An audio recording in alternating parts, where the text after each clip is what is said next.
কচুরলতি ভাপা। তো সব ফ্রেন্ড, সেই ভিডিওটি তোমাদের সামনে আজ নিয়ে চলে এসেছি। আজ আমি দেখাবো কলার পাতায় কচুরলতি ভাপা। তো আমি এই লতি খেতে খুব পছন্দ করি বলে তোমাদের দাদা ভাই বাজার থেকে লতি নিয়ে আসছে, আর ও কী করেছে, লতিগুলো বসে বসে আমাকে ছাড়িয়ে দিয়েছে। তো সেটা এখন আমি রান্না করব। তো ওই দেখো কি সুন্দর করে ছাড়িয়ে দিয়েছে তোমাদের দাদা ভাই। আর এখানে নারকেল নিয়েছি, আর নিয়েছি চিংড়ি মাছ। তো এই চিংড়ি মাছ নারকেল দিয়েই হবে আজকে কচুরলতি। তো চলো এখন আমি নারকেলটা কুড়িয়ে নিচ্ছি। নারকেল কুড়াতে কুড়াতে তোমাদের সঙ্গে একটু গল্প করি। তোমাদের দাদা ভাই আমি যা খেতে পছন্দ করি ও ঠিক সেইভাবেই জিনিসগুলো নিয়ে আসে।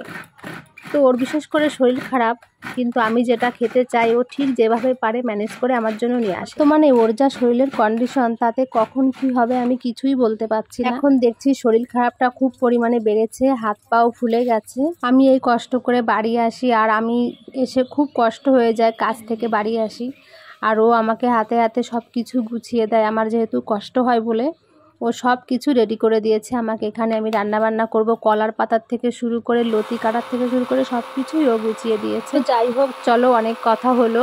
নারকেলটাও কুড়িয়ে নিয়েছি, আর এখন আমি মিক্সচারে নারকেল, তোমার সর্ষে, কাঁচা লঙ্কাটা বেটে নেব, তার সঙ্গে একটু চিংড়ি মাছ দিয়ে দেবো। তো এইটা এখন আমি মিক্সচারে বাটবো। এটা আর আমি শিলে বাটবো না, কারণ অনেকটা কষ্ট করে এসেছি বাড়িতে, তারপর এখন বাটাবাটির শক্তিও নেই, সেই কারণে মিক্সচারে আমি বেটে নিচ্ছি। আর এখানে বাটাটাও দেখো আমার কি সুন্দর হয়েছে।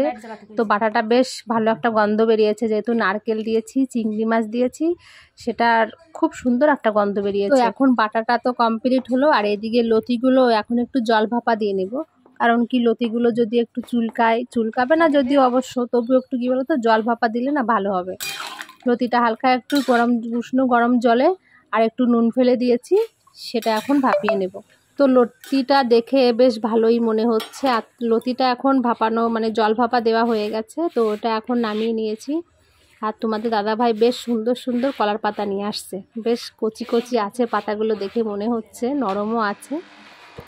বেশ সুন্দর পাতাগুলো গাছ থেকে ছিঁড়ে নিয়ে আসছে, আর এই পাতাতেই হবে আজকে লতি।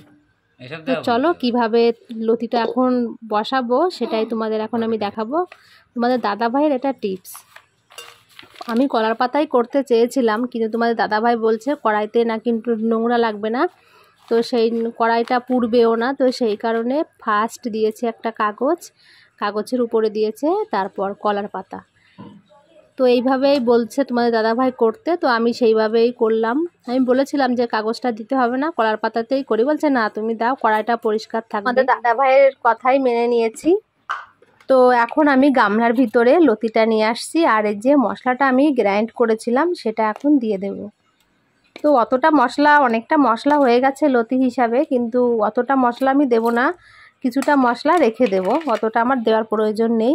মশলা আবার বেশি দিলে ভালো লাগবে না খেতে, একটা মাপ অনুযায়ী দিতে হবে। আর এই লতিটা সত্যি খেতে ভালো লাগে, নারকেল আর চিংড়ি মাছ দিয়ে যেহেতু করছি না, বেশ ব্যাপক লাগবে খেতে। আর এখন আমি একটু নুন দিচ্ছি, ওই মশলার ভিতরে দিয়ে দিয়েছি 1 চামচ হলুদ, আর দেব একটু কাঁচা তেল, আর দেব একটু মিষ্টি। তো বিশেষ করে লতিতে একটু হালকা মিষ্টি না হলে তো ভালোই লাগবে না। তোমরা এই যে তেলটা দেখতে পাচ্ছ, এটা কিন্তু একদম পিওর খাঁটি সরিষার তেল, মানে আমাদের বাড়ির সরিষার তেল দিয়ে আমি রান্না বান্না করি। আমার মা আমাকে পাঠায়, যেহেতু আমার একটু অসুবিধা আছে বলে মা বিশেষ করে অনেক কিছুই আমার জন্য পাঠায়। তো এখন কাঁচা তেল একটু বেশি করে দিয়েছি, কারণ লতির ভিতরে দিলে তো বেশ ভালো লাগে খেতে। তোমাদের দাদা ভাই মনে হয় না খাবে, কারণ এই লতি খেতে ও একটা খুব পছন্দ করে না, এটা হলো আমার একটা ফেভারিট খাবার। তো সেই কারণে তেল বেশি করেই দিচ্ছি, আর তেলটা দিলে বেশ দারুণ একটা গন্ধ লাগবে, তেল তেল লাগবে, খাবারটা বেশ ভালো লাগবে খেতে। তো যাই হোক, দেখো আমার মাখাটাও হয়ে গেছে, সুন্দর মাখাটা হয়েছে। আর এখন আমি কলার পাতায় একটু তেল দিয়েছি, কলার পাতায় কড়াইতে বসিয়েছি, কলার পাতা একটু হালকা করে তেল দিয়ে পাতাটা ভালো করে মাখিয়ে নিয়েছি। এখন এই লতিগুলো আমি ঢেলে দিচ্ছি, ঢেলে দিয়ে চারিপাশ একটু সুন্দর করে সাইড দিয়ে গুছিয়ে গুছিয়ে দিচ্ছি। আর বেশ ভালো দেখাচ্ছে, কালারটা কিন্তু বেশ এসেছে, হলুদ হলুদ কালার এসেছে, আর লঙ্কার গুঁড়ি দিয়েছি একটু পাকা পাকা লঙ্কা, তো সেই কারণে কালারটা বেশ দারুণই লাগছে। আর খেতে তো মনে হয় হেভি হবে। যা গন্ধ বেরিয়েছে তাতে মনে হচ্ছে এখনই মনে হয় ভাত খেয়ে নিই আমি, এরকমই মনে হচ্ছে। আর এখন এর ভিতরে দিয়ে দিচ্ছি একটু গোটা গোটা চিংড়ি।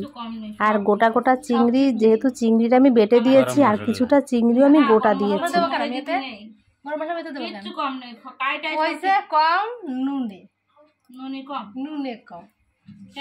আমি বুঝলাম তাই তুমি নুনটা দিয়েছো তাই, কারণ আমার মাখানোর সময় একটু নুনটা কম হয়েছে, তো আমি সেটা একটু কম দিয়েছিলাম, সেই কারণে আমি বলছি যে নুনটা একটু কম হয়েছে। তো পরে আবার একটু নুন দিয়ে তারপর ভালো করে দিয়ে মাখিয়েছি।